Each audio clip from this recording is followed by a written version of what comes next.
Hola, estamos aquí con el doctor Manuel Chust, profesor de la Universidad Jaume I de Castellón, en España.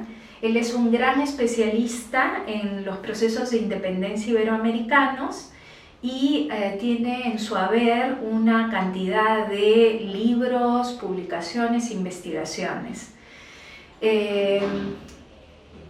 En ese sentido, a partir de tu investigación y tus publicaciones, quería preguntarte en qué medida las independencias iberoamericanas, donde se inserta la independencia del Perú, son consideradas revoluciones, y revoluciones dentro de un proceso revolucionario mayor, no solo a nivel continental, sino también a nivel mundial o europeo, digamos. Bueno, ese es no sé si o el tema fundamental para interpretar las independencias en un sentido donde primarían más las continuidades coloniales, y con el título de poscoloniales, o en un sentido revolucionario, es decir, dentro de esos procesos de independencia, finalmente acabarían triunfando, no solamente proclamando, sino triunfando un Estado-nación y por lo tanto independiente, pero además diferente en sus estructuras fundamentales del antiguo régimen. Esto es un debate que, como bien sabes, se está llevando desde al menos 50 años atrás. Empezó de una forma más sociológico, más politólogo, muy ideológico, tremendamente politizado, político, en América Latina en los años 60, en donde entraron factores como la discusión famosa, más bien a niveles teóricos, de los modos de producción. Entraron a formar parte de la teoría de la dependencia, no como un tema a estudiar, sino como unas consecuencias de su desarrollo mirando a la colonia. Entró evidentemente toda la historiografía tradicional y otras historiografías. Yo creo que en los últimos 20 años, 25 años se han dado condiciones diferentes condiciones diferentes ideológicas y políticas, y se ha profesionalizado de una forma mayor los estudios de la independencia. El debate sigue, y el debate sigue abierto y sigue en vigor y vivo. Claro. Ahora, disculpe, y dentro de ese recorrido historiográfico que nos has hecho, ¿cuál es tu perspectiva?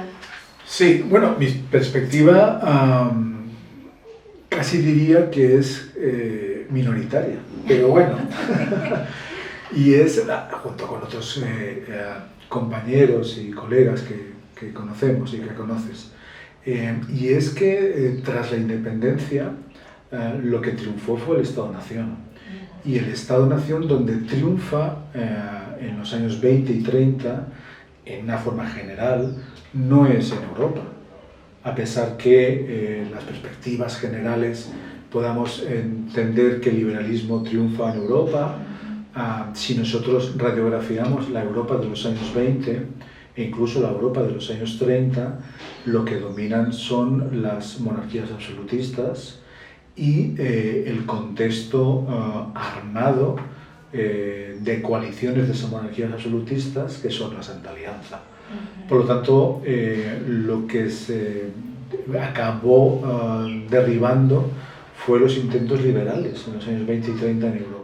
Y en este recorrido de los debates historiográficos, políticos e ideológicos que nos has explicado y que es tan rico y tan interesante, ¿cuál sería tu perspectiva de los procesos de independencia iberoamericanos? Sí, reflexionando estos últimos años y desde 2010 con todo el panorama del bicentenario que se produjo, personalmente pienso que ha habido un triunfo de una historia conservadora. Me refiero no ideológica ni políticamente, sino de una interpretación conservadora de la historia. Es decir, tanto de una historiografía que provenía de los marxismos, como de una historiografía así cultural, pero también conservadora, que provenía de François Xavier Guerra, etc., ha prevalecido una visión inmovilista de la historia. Es decir, una visión en donde, por una parte o por otra, se priman más las continuidades que los cambios. Yo creo que hay que ver las independencias como un proceso revolucionario en un sentido general. El antiguo régimen no regresó jamás, después de los años 30, a América continental. Es decir, la independencia fue una revolución porque los aspectos centrales de la monarquía absolutista en Hispanoamérica ya no regresaron. No regresó una hacienda real, las propiedades no fueron del rey, los tributos no fueron del rey, las minas no fueron del rey, la justicia ya no fue del rey, las fuerzas armadas ya no fueron del rey, y en esa perspectiva es donde pienso que hay que analizarlo. Ahora, si nos vamos a ver una prevalencia de muchos aspectos del colonialismo que transitaron al siglo XIX y siglo XX, a mi forma de ver, América Latina no es una excepción, porque también lo fue Europa. Y nosotros estamos camino al bicentenario de la independencia y en el Perú se ha tomado como fecha oficial 1821, lo cual también es bastante discutido porque es la independencia que proclama San Martín desde Lima y en realidad el proceso en el Perú es un proceso que va desde 1780 con los movimientos regionales. Claro. Y se prolonga además hasta 1824 con la batalla de Ayacucho. Claro. Pero bueno, estamos en este proceso de reflexión sobre la independencia y también sobre 2 siglos de república. Dentro de eso te quería preguntar, porque es el reto ahora, ¿cómo entendemos los años 1820 dentro de estos procesos revolucionarios que tú has descrito? Bueno, yo pienso que los años 20 es la culminación. Es la culminación del proceso de revoluciones y de independencia en América y del triunfo. Sé que es una cuestión polémica y de debate, y del triunfo del liberalismo. Pero el triunfo del liberalismo representado en el nacimiento de un Estado-nación en América continental. Si nosotros vemos el panorama, radiografiamos el panorama de los años 20 en Europa, y ahora faltan unos meses para poder conmemorar el 1 de enero de 1820 y la proclamación del teniente coronel Rafael del Riego de otra vez la Revolución del 12, pues vemos una Europa dominada por el antiguo régimen. Sin embargo, esto no fue así en América. Sin embargo, como también estaba diciendo, en buena parte de los manuales, de los libros especializados en el concepto famoso de Eric Hobsbawm de la era de las revoluciones, el protagonista de las revoluciones liberales es Europa, y se le dedica a muy pocas páginas, prácticamente ninguna, a América Latina. Esto requiere una explicación más amplia que el mero hecho de un análisis historiográfico eurocentrista, que lo fue y que lo es. Pero hay que indagar esas causas. Y el debate sigue abierto, y el debate, por supuesto, se mantiene abierto si en el siglo XIX en América Latina continental tenía un sistema capitalista.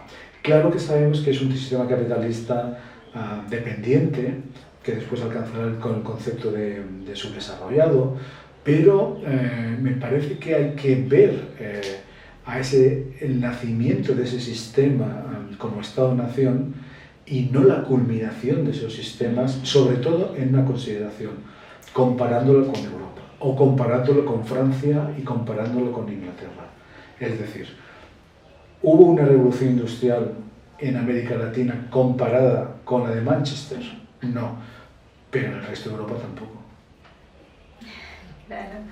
No, muy interesante. Creo que todos los libros, las publicaciones, las investigaciones que has ido realizando justamente apuntan a ir mostrando esta complejidad de los procesos de independencia como procesos revolucionarios que se dieron no solo a nivel continental, sino también europeo, mundial.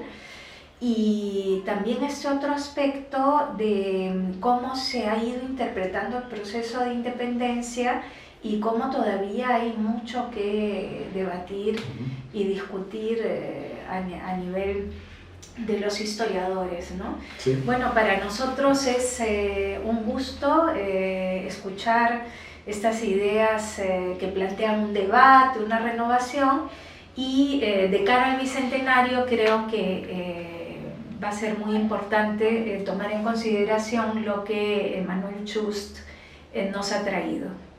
Muchas gracias. Muchas gracias.